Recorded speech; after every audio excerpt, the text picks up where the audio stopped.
What do you get when you take Matthew Broderick, put him in a 1990s horror comedy film directed by Ben Stiller with a social parasitic psychopathic Jim Carrey?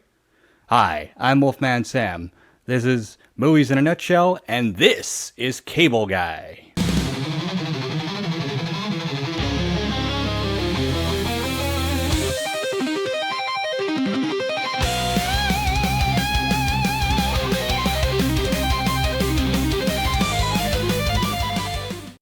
Alright, let's talk about the plot for a sec. So you have Matthew Broderick that's kind of in a strained relationship with Leslie Mann.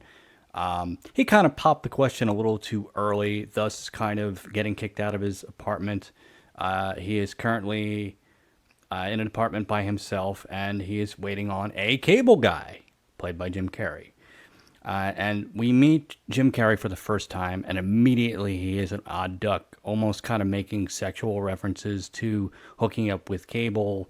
He talks with a lisp, but he's a very odd person, and he seems to know way too much, even alluding to the fact that he knows kind of sort of about Matthew Broderick's relationship with his girlfriend, and that's kind of the first red flag we get of Jim Carrey's character.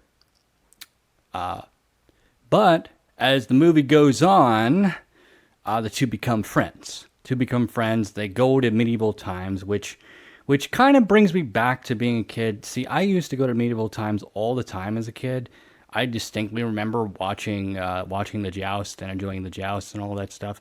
And there's a lot of goofy stuff that happens in this movie. They basically do a joust fight and a sort of a, I don't know what they're called, but sort of a lance kind of fight as well. And Jim Carrey goes full Star Trek, and again we get red flag number 2 of just how disconnected Jim Carrey actually is from reality. He's just a television obsessed guy. Even the name he gives, Chip, is sort of a reference that we find out later to a TV show. And things seems to be going well for Matthew Broderick and Chip.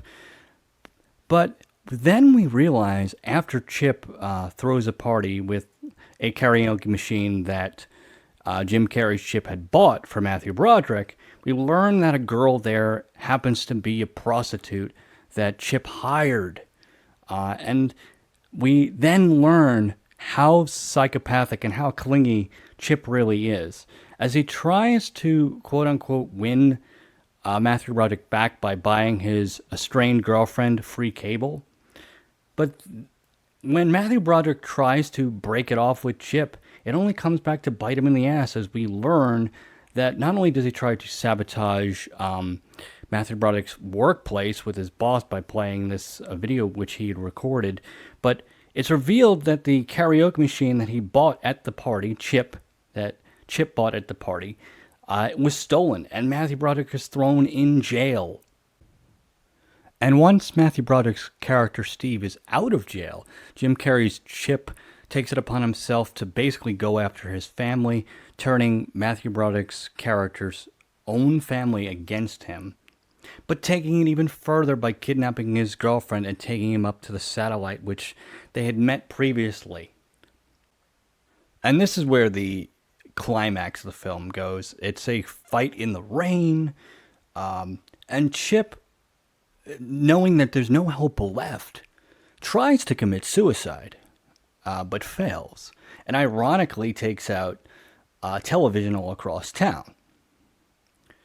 Knowing that this takes out basically an ongoing plot thread throughout the film, where the media has been paying attention to a serial killer played by Ben Stiller, who has murdered his brother, also being played by Ben Stiller, thus getting into a very funny gag at the end of the movie where someone for the very first time picks up a book. And I just rather enjoyed that. But on to the closing thoughts. My closing thoughts on the film: it's obviously very goofy, with kind of a dark satirical edge, probably one of Ben Stiller's best directed movies, as well as probably one of Jim Carrey's, my personal favorite Jim Carrey role, next to Man on the Moon, for sure. Definitely one of Matthew Broderick's favorite roles as well for me.